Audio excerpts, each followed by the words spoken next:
Et donc c'est devenu une sorte d'enquête à essayer de comprendre qui avait été ce personnage, à qui ils avaient appartenu. Et il s'avérait que c'était un personnage qui avait été très actif dans les années 60-70, dans plein de réseaux, enfin plein de genres musicaux différents, quelqu'un d'assez aventureux.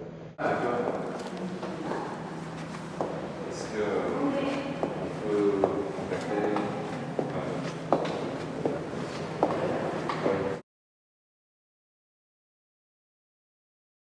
A commencé par hasard, voilà, par le fait de trouver un ensemble d'effets personnels qui se sont avérés avoir appartenu à un chef d'orchestre en fait. Donc c'était des bandes magnétiques, c'était des partitions, des cassettes, des diapositives, des disques vinyles, tout un ensemble d'objets comme ça, de supports de diffusion que j'ai commencé à essayer de décrypter, à comprendre éventuellement comment ils avaient pu arriver là, à qui ils avaient appartenu et quelle histoire en fait, puisque c'était assez organisé et tout était assez structuré, le personnage en question qui s'appelle Boris de Vinogradov.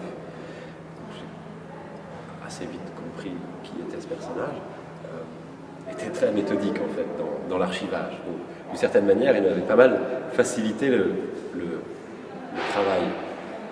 Après il y avait vraiment une idée d'enquête ou de recherche que je devais effectuer. Et ensuite, si ça devenait une forme plastique, parce qu'au début je savais pas vraiment par quel bout prendre la chose, et puis ça parlait de musique, tout ça, et moi je suis passionné de musique, mais quel intérêt de, je sais pas moi, de prendre des... Je sais pas, j'ai vraiment réfléchi à comment interpréter ça. Voilà. En fait. Voilà. La question c'était l'interprétation, Ouais. puisque on était sur un registre du coup, qui était forcément musical et spectral, puisqu'en fait c'était un des fondateurs de l'ensemble itinéraire qui a vu émerger ce mouvement musical français. Après il y a une excroissance roumaine contemporaine de ce mouvement, mais c'était la musique spectrale. Donc ça amenait la question du fantôme, ça amenait la question du temps, de la mémoire, du spectre sonore, du spectre colorimétrique.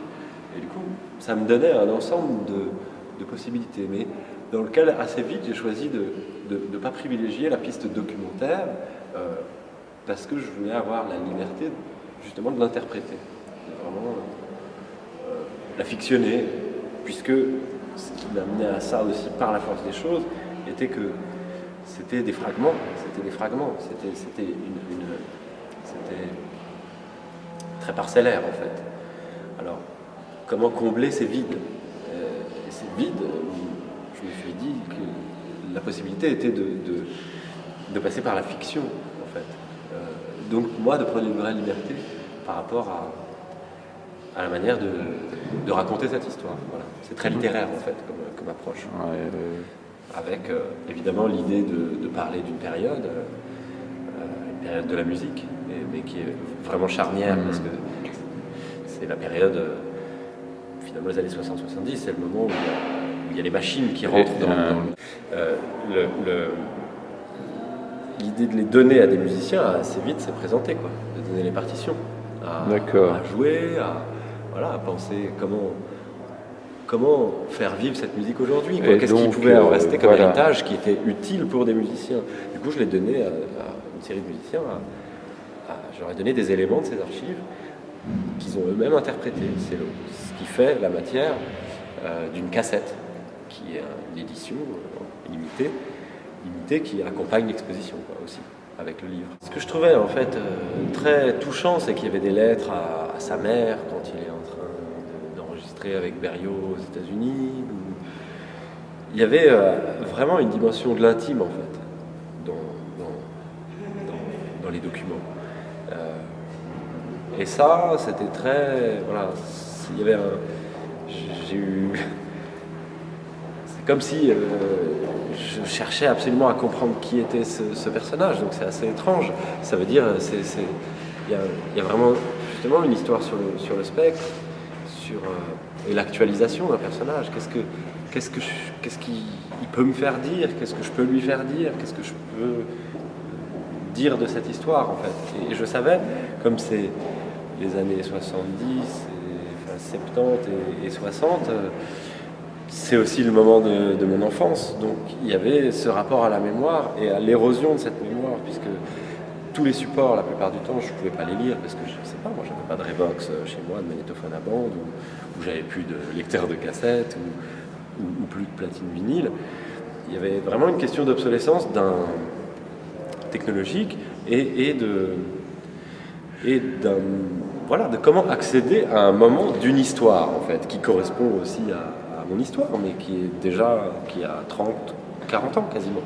Donc comment replonger là-dedans, de manière archéologique, mais sans nostalgie, sans mélancolie, comment en tirer une forme qui peut nous dire quelque chose d'aujourd'hui aussi, quoi, avec l'idée de la généalogie et de la transmission et du passage.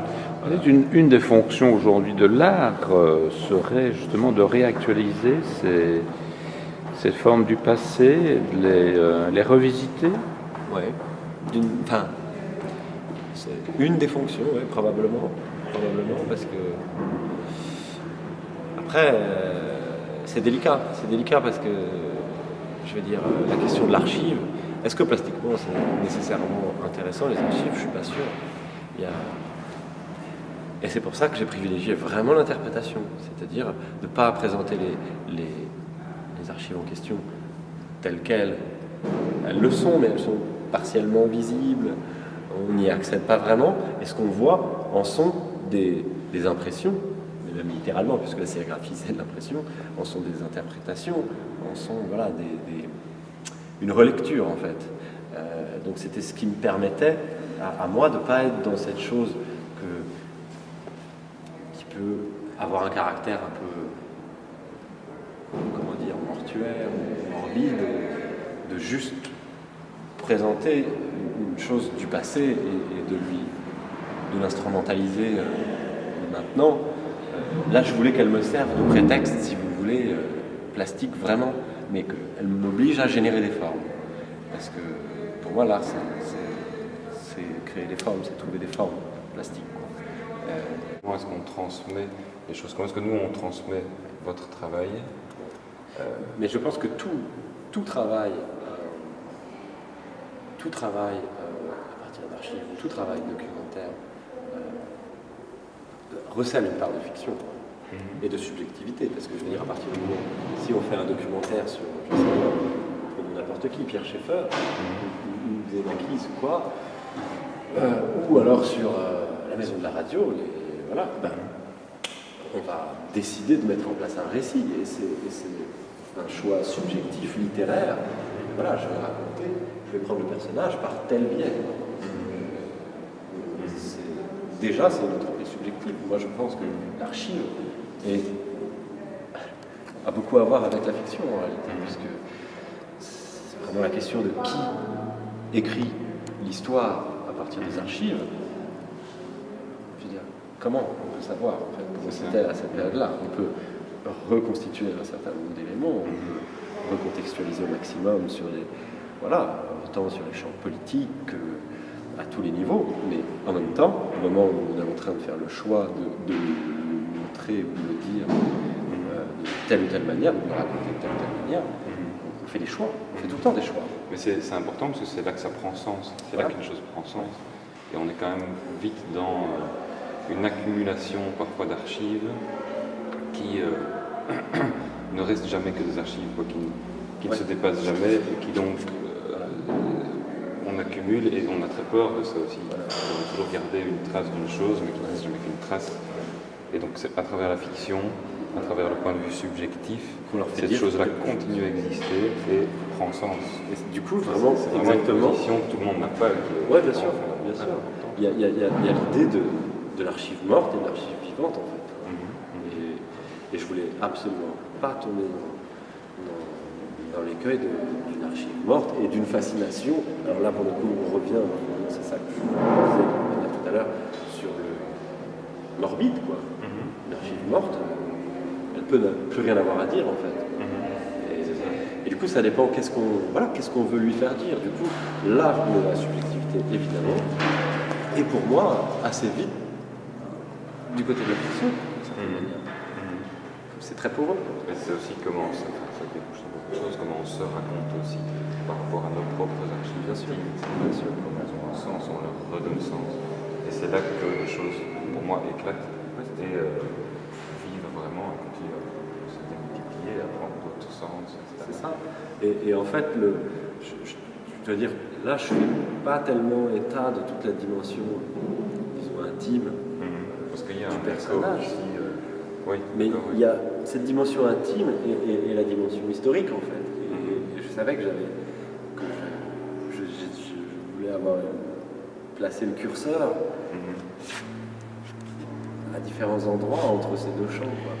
Parce que, je veux dire, l'histoire de la musique et l'histoire des technologies, elle est liée aux politiques, quoi. Mais finalement, les résonances du monde acoustique, des archives, c'est une réactivation des fantômes, vous dites bien. Donc la mort ne s'arrête pas avec la mort de quelqu'un. La voix de Caruso. La voix de Caruso est réactivée avec Voilà. ses... Non, mais c'est vous qui réactivez Là, et en ça, c'est quelque chose qui est assez, moi que je trouve très très fort. Là, ça me regarde, je sais pas comme vous voulez ou quoi, mais ce personnage, en fait, si j'avais pas pris soin de son histoire, très probablement il aurait disparu beaucoup plus vite. Il n'est pas arrivé par hasard devant chez vous, dans votre poubelle. C'est Donc, ça qui est trop bien, c'est il y a quelque chose là de bizarre, non? Je sais pas, ça a remis complètement en question. Je croyais pas tellement au hasard, et en même temps, c'était vraiment dans un lieu tellement improbable qui était dans une zone industrielle à Bagnolet, en banlieue de Paris, où j'avais mon atelier. Et je trouvais ça. parce que c'était au bord de la disparition, quoi. C'est-à-dire que je suis arrivé pile au moment vraiment, où ça commençait. Il y avait parce que voilà, il y a beaucoup de gens. Alors je sais pas comment c'est ici, mais les Roms, tous ces gens-là, en fait, ils prennent les choses et ils les redistribuent, en fait. Et finalement, j'ai fait pareil.